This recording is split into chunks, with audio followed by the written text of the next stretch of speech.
Fuck me, I hope you've had a good weekend because it's Monday tomorrow and it's going to be depressing as fuck this season as a Newcastle fan. Super Sunday, more like shit show Sunday. Steve Bruce's shit show Sunday, sponsored by Mike Ashley and Sports Direct. You fucking horrible cunts. Honestly, man, where do we even start with this? Like, just fucking relegate it now. Because, don't get us wrong, Leicester, great side, look at the third in the league, it's early doors. The mainstream media tip them to break in the top 4, top 6. They definitely will, with what's going on at Man United, Arsenal.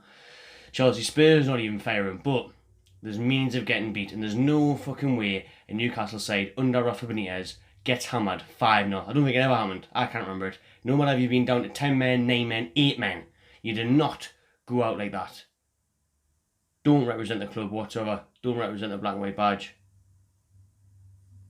Appalling. Absolutely shocking. You know, 10 men or not, you get disciplined, you get drilled into you just don't get a heavy defeat out. You don't get embarrassed. No one knows what they're fucking doing, man. You've seen it at home last week versus Brighton. Isaac Hayden come over, it's not working. He switched to the 4-4-2 today, I was quite happy to see it. You know, we've been seeing Joe Linton up top with someone smaller like a Muto, Linton large, get a bit of play in between the two of them. Nah, no one, honestly, Longstaff, just aimlessly running about the place, like, it's fucking... It was hard to watch on it. That was one of the hardest games and the worst performance I've seen for Newcastle for fucking years.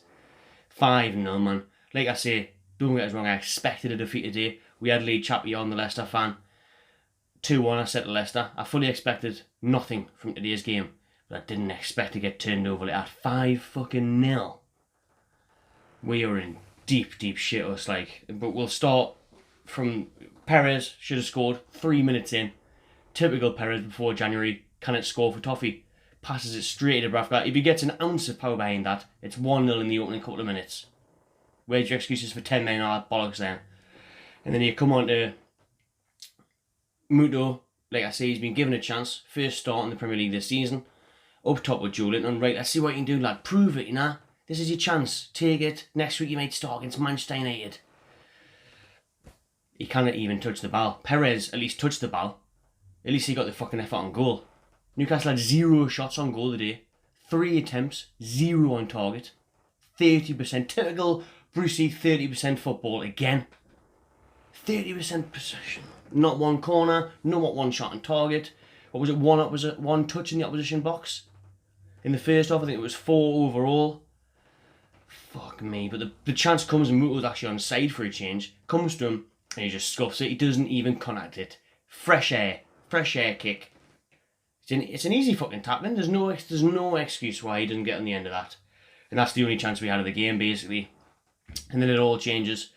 Once Isaac Hayden gets sent off, straight away, you just feared the worst. I wasn't sure at first if it was a send-off. Mate next to me in the pub said, it's definitely red. He showed it. People groans around the pub saying, like, nah, never sending off. You watch it back, it's a fucking sending off. I put the status out there. I put it on Instagram, everywhere, Facebook. Was it sending off? The majority, it's about 80%, are saying it's a send-off. A lot of people are old school, he won the ball first, he got the ball. Nah, sorry, like, but even the weather plays a part, but you cannot go like that. You cannot, man. It nearly fucking takes his knee off. He nearly takes his kneecap off. It's a definite red card. He's off, and that's going to... I haven't seen Brucey's post-match, but that's definitely going to be it, innit? Oh, well, as soon as you go down to 10 men, good side, fucking bollocks, man. You don't fucking capitulate like that. And even in the first half, no one fucking had a bastard clue what was going on. Would have still got beat 3-0 that game. Even if without the 10 men. Still would have. Let us know if you thought it was a red card or not. But for me, you cannot go in there that. It is the follow through. I mean, red card or not, he's lunging in there. It's right before half time. It's on their box. Like, be fucking wiser about it, Hayden. Do you know what I mean? Like, people are calling for the Longstaff push. Like, we do that all day long. Staying on the floor and whinging about decisions that weren't going our way. If the referee hasn't blew his whistle, fucking graft on. There's no time to be sitting around fucking on your ass waiting for a decision to go your way. We never get decisions. So that kind of behaviour and attitude from Newcastle since the start of the season, man. We've had one good result against Spurs, and let's be honest, Lucas Moura should score a couple there. We got away with that one.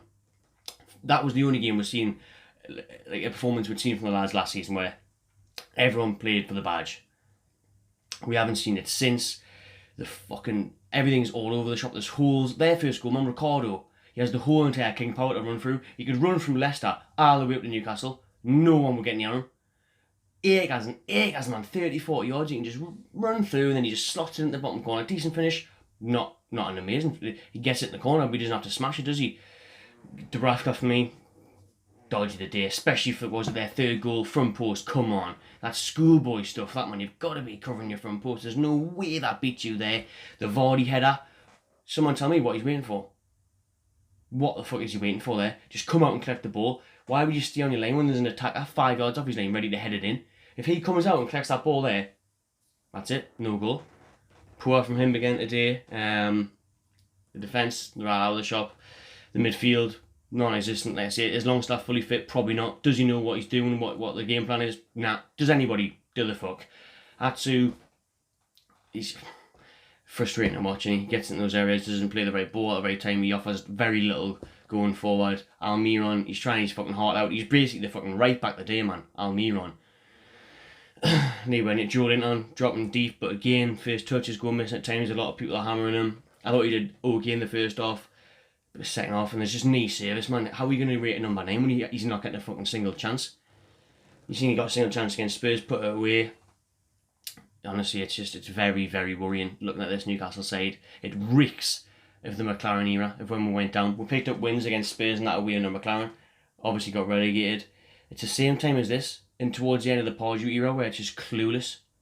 Totally clueless. No one has an ounce of what's going on, what they're meant to be doing, what's their role, what's the tactics. Brewster clearly hasn't got tactics because everyone's out of the fucking shop. It looks to me as if players are playing like it's the end of Bruce's tenure. They're playing like when a manager gets sacked. There's no belief, there's no discipline, there's no willingness. They're clearly not playing for the manager. They're clearly just, it's all smiles and training now, actually get to do what they want. And Bruce is giving out fucking bear cuddles every week. Like, it's man management friendly bollocks and all that. It's not fucking good enough. It's simply not good enough because it's not going to get you fucking points being pally. And then when it comes to game day and players are fucking scratching their head looking around thinking, oh, what we're doing here? What's the tactics? What's the fault? That'll do for me. Shit me son. Very worried. If you win already for relegation as Steve Bruce with 19th at the minute. Yes, it's tight down there. A win would have took up to 13th. Did we ever look like winning that game? No. Did we ever look like scoring? No. Do we look like beating anyone else? No. We've got Man U coming next week who are shite now as well. They're not the Manchester United we all know from back in the day. They are terrible. They're in the bottom half of the table. They've got knee fucking fit strikers. They've got Arsenal tomorrow night. Rafa Benitez, like anyone else, like a half decent manager, I'd have optimism going in that game, thinking at home I will beat them. But we'll probably scrape a draw if we're lucky. But on today's performance, 5-0 defeat at Leicester. It's massively worrying. It's massively embarrassing. Just shit myself now for the rest of the season. I really am, because he won't get rid of Bruce. He won't. It'll be too little, too late. If he does, it'll be March again, or like he did with Rafa under McLaren. It was too late. The damage has already been done, and I've got no hope under him, because you can just see why he's a shite manager. You can see why anyone wanted him in. You can see the lack of tactics, the lack of any sort of football knowledge to get you out of this situation. You will look doomed, but we'll have to wait and see. Big game next week, but on today's performance, just wipe that out of my memory, because that was one of the worst in years. Drop in the comments below what you thought of today's game. Subscribe to my channel TV and enjoy yourself.